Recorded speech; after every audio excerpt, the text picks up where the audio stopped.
Yo, he got to be 75. He was down on the ground. He told everybody he didn't need no help getting up. Yo, he did Prince, he did James, he did Michael Jackson, he did Marvin Gaye. He was bananas. So this place is opening up. Like Yeah. This is my first time here. Right. Is it? Yeah, I just found this gem thanks to Becky over there. Hi. Yay, Becky. You're my kickoff for the concert series. You're my first one. That'll work. You can get Shay. Wow, what a first Move one. over. Yeah. You're ready to pop your cherry in the best way. This is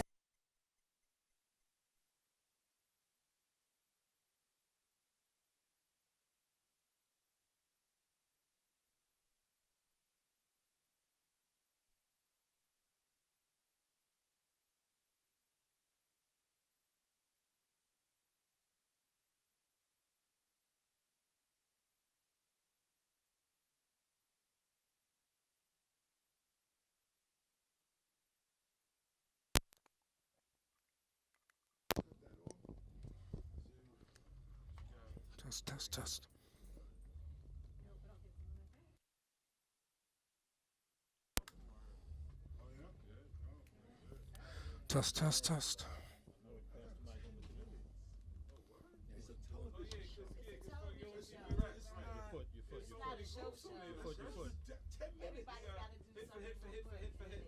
right. That's the thing. You can maybe 3 songs. Yeah. I mean, it's crazy. Like, yo. You can't do none of all the shit. Nothing. I got a little medley. That's a little something about. Well, you've been there before. Yeah. No. I never. Check 1, 2, 3, 4, 5. First time. Check 1, 2. I'm excited about that. But 10 minutes. So listen, this is the year that the album was released. Yes. No.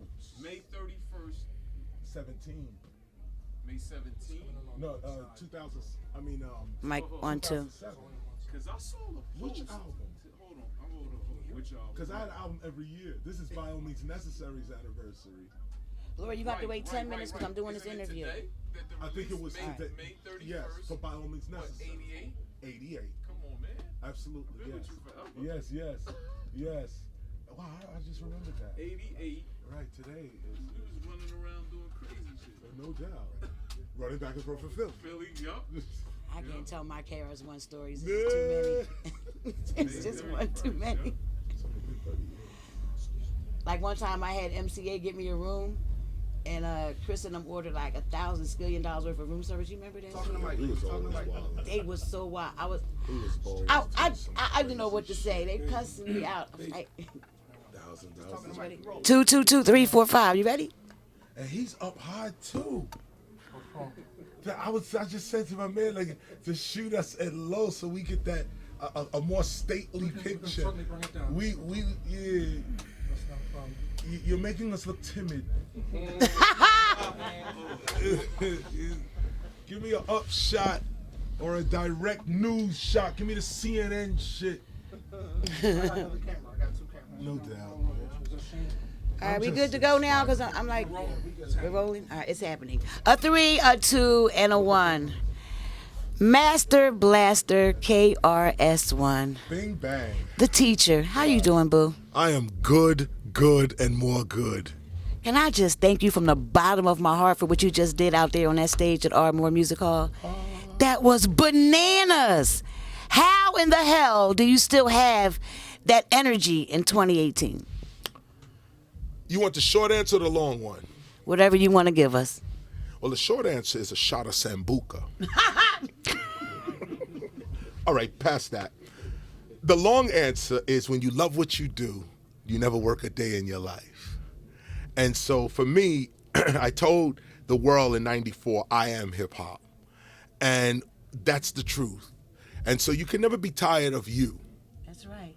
And so that's why when I walked up, I met you was there outside. Yeah. And me and the young guy got into a nice little cipher right there. That got me started. Right. And then I walked in, and the place was sold out, which I just learned when I walked in. Right. I saw the parking lot. Philly loves you. We will always love you. Philly in the building. And you made me think about, you know, the Jazzy Jeff Fresh Prince days. Right. You made me think about like the early days of coming up here. And that's why I had to shout you, because you were there. you were there. Like you're one of the few people that met KRS, Scott LaRock, D Nice, you know, Miss Melody, the crew. I'm just thinking, I'm reminiscing, and you're one of the few DJs that even interviewed us, you know, Scott's timely death, you know, so not everybody got a chance to interview both of us. Like it's you, it's Dr. Dre, Ed Lover and Dr. Dre, just a few people. So moments like that, you don't forget that. You don't forget who helped you get to where you are. And, you know, I wish, you know, I mean, look, maybe I'm going off into a tangent, but, you know, more of us should acknowledge those who, I don't want to say acknowledge those that helped you get to where you got. I know that may sound corny, but there's something to be said about recognition. It's ancient. It's ancient. It's the first form of money. Right. It's the first form of value that you could bestow on a person. The word is honor. That's the word, honor. Yeah. And people like yourself should be honored. You're already respected, but what about honored? And honor only comes in a few places. It only happens in a few places. You don't get to honor people every time. I may want to honor this one or that one, but you know, we at the supermarket. Okay, so I acknowledge you, but it's not an honor. It's not an honor. It's when the house is sold out and the cameras are rolling and the phones are up and the beat is blasted. Blasted! That is when you say, aha, I have an opportunity to honor someone that if it wasn't for them, I would not be here. Literally. You're like Red Alert. Yeah. You know what I'm saying? You're on that list. Right. You know, you're on the Red Alert, the Chuck Chill Out list. The people we used to come to, and it was up to you to You're play. all you had. Yeah. There was no Instagram and Facebook back then. No, you had to run up. We had to find you, hand you the record. Right. You had to like it and say, okay, Philly, I'm gonna introduce you to these dudes. Yeah. And right from there, and you put money in our pocket, B. Yeah. You put money in our pocket. When we played the record, we was playing Philly. Right. And we've been playing Philly for 30 years. Yo, Can I give you some props right now because you embarrassed me on stage and gave me all that love. I've loved you from the day I met you. I know your story. I know where you come from, where you grew from. And I've never said this to your face, but the first time I met you and I heard your story, you and Melanie, it touched my heart. It touched my heart deeply. It was just a bonus when I pulled the record out the sleeve that it was dope. Wow.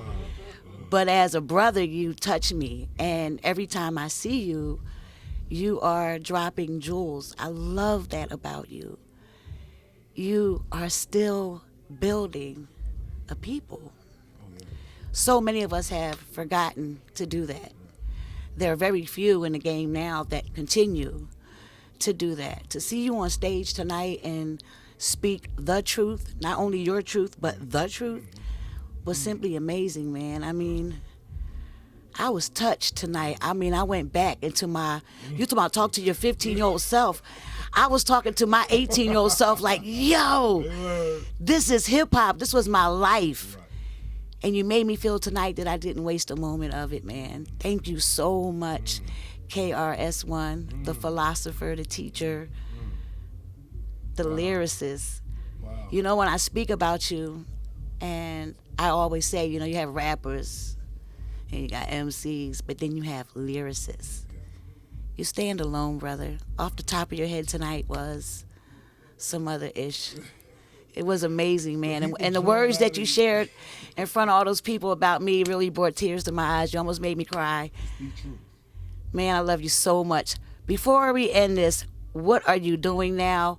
What's the new project? What the hell is going on in the life of KRS-One? I got all type of stuff going on. Come on, share a little. Well, let's start with the most recent. So me and Fox are doing a record. Me and Freddie that's Fox. Gonna be bananas. Fox just dropped a joint, Pop Dukes. And it's a series of I just love the way Freddie Fox is sounding today. Mm-hmm. So strong. Strong. Hard lyrics, hard beats, boom bap. I'm always gravitating toward that. That's the first thing. Check us out in the future. We just getting in the studio now, so don't look for it right now. But we're gonna hurry up and get something done. We're just getting our tour thing together. That's number one. Number two, when I get back out to California, shout out to Mad Lion. He's doing a studio thing. He's out of control. Shout out to G Simone, my darling wife. She and Will.i.am just linked up and did a song together, an EDM record, which is amazing. Will.i.am came through and just blazed her. Amazing record, amazing song. She has another song called Queen from the Ghetto, which is, I'm going to send you all of this as well. These are just off the top, stuff that we have in our pocket, projects we're working on. Now, me personally, I just dropped an album called The World Is Mine. The World Is Mine, M-I-N-D.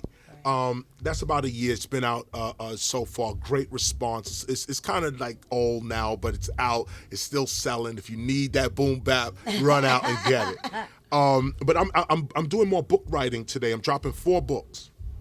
4 books. It started out as 1 book, but then it broke into 4. The original book was Institutional Racism. I had the privilege of touring with a brother named Zizwe Mtafuta Ukweli. We call him Professor Z. Okay. Me and Professor Z was touring, and Z introduced me to Kwame Ture, Stokely Carmichael. We went on a few dates together with the great Stokely Carmichael. It was one of the greatest periods of my life. What an honor. The honor was crazy.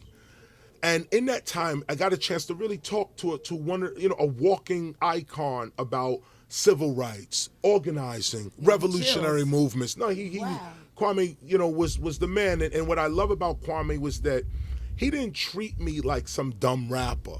This is the icon. Okay. No, but I'm just saying.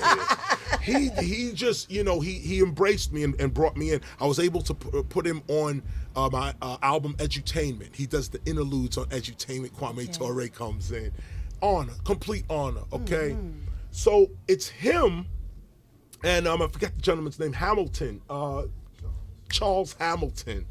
Kwame Ture and Charles Hamilton did a book on institutional racism.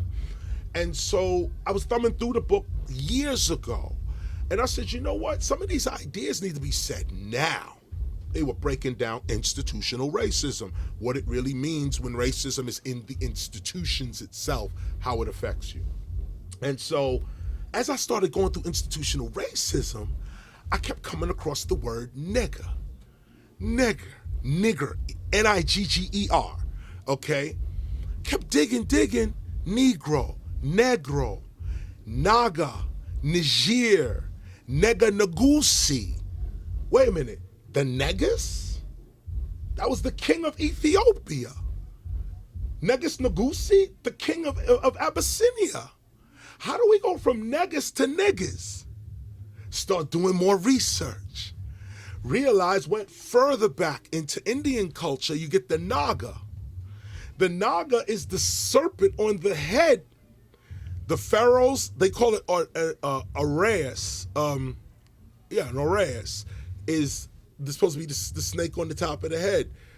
The cobra, and then another snake, signifying the 2 Upper and Lower Egypt. But that snake also appears in Buddhism. This cobra, the Nagas, appear in Buddhism, Hinduism, all through European culture, but the snake, the serpent, the Naga, is considered the devil in European culture. So you have people like St. George stabbing the dragon or the serpent because the Naga was the enemy of European culture. It's who they were robbing. It's who they were running up on. So this Naga being is who I started digging. And the further I get closer to the real Negroes of this world, and the word is Negro, okay? Not African American, not black, not niggas, okay? When you dig deep into that word, you start to see a forgotten people. Like, you start to really see a people that European colonialism deliberately tried to get rid of. Now, of course, we don't need to be walking around calling ourselves niggas. No, that's not. I side with Dr. Cornel West on that one. We need a moratorium on that word, okay? No, we're not doing that.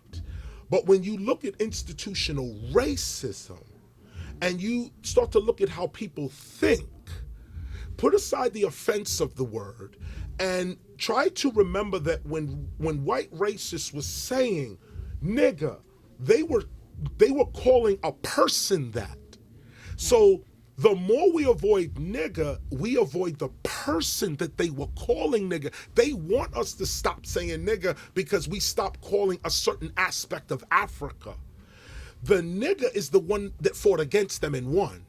The Cimarroons were the first niggas. The Maroons were the first niggas. The people of the Congo are the first. You look at Webster Dictionary. What's the definition of a nigga in Webster Dictionary? It's the people of the Sudan and the Congo. The people of the Sudan and the Congo is us. That's where we come from. The Sudan, the Congo, West Africa. That's where we coming out of. Y'all see why we call him the teacher, right? Well, I'm just saying. This is one what? book. I asked the question. That's one book of This four. is one book. I'm good. A history lesson right here with the teacher, the Master Blaster, KRS-One. I love you more, Kris. You have no idea. Bring it in. I love this man. And that's a wrap. Can we get a drop just for Real Black? Hey, Say it again. Real Black. Hi, Real this is Black. KRS-One, and you're watching Real Black. If you can grab the mic. Let's go. Which camera do I talk to? This one right here, he's going to zoom in on you. You good with that shot? Okay, we're ready. Yo, what's up? It's KRS-One, and you're watching Real Black. Good stuff, good stuff. You want to get something for your event this coming Friday?